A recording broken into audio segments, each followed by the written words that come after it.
ايه الزغاريد دي يا حاجة؟ دي بره ولا في التلفزيون؟ اها. لا، دي بره. تكونش النتيجة ظهرت.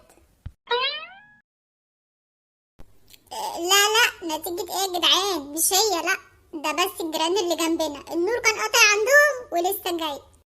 اه. نور ايه اللي كان قاطع عند الجيران؟ انت بتشتغلهم. هي النتيجة. هما كانوا قايلين في التلفزيون ان هي هتظهر النهاردة. اخرس يلا وتعالى ورايا. عاوز ايه يا عم مني؟ انا عايزة اكمل الفيلم.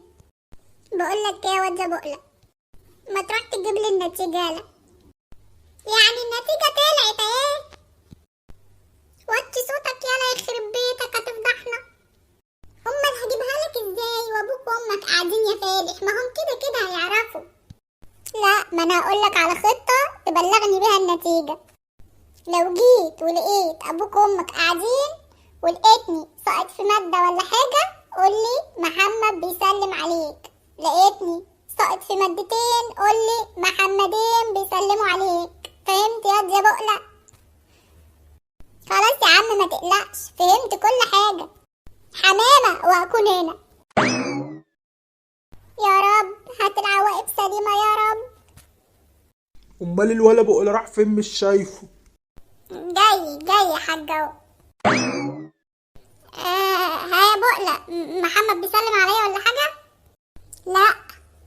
امال محمدين اللي بيسلم عليا؟ لا برضو. الحمد لله. طب ما ادام محدش بيسلم عليا ما تقول يلا النتيجة عادي. فعلا لا محمد ولا محمدين بيسلموا عليك، ده أمة محمد كلها بتسلم عليك. شفت يا حاجة؟ محبوب الواد ابنك ده.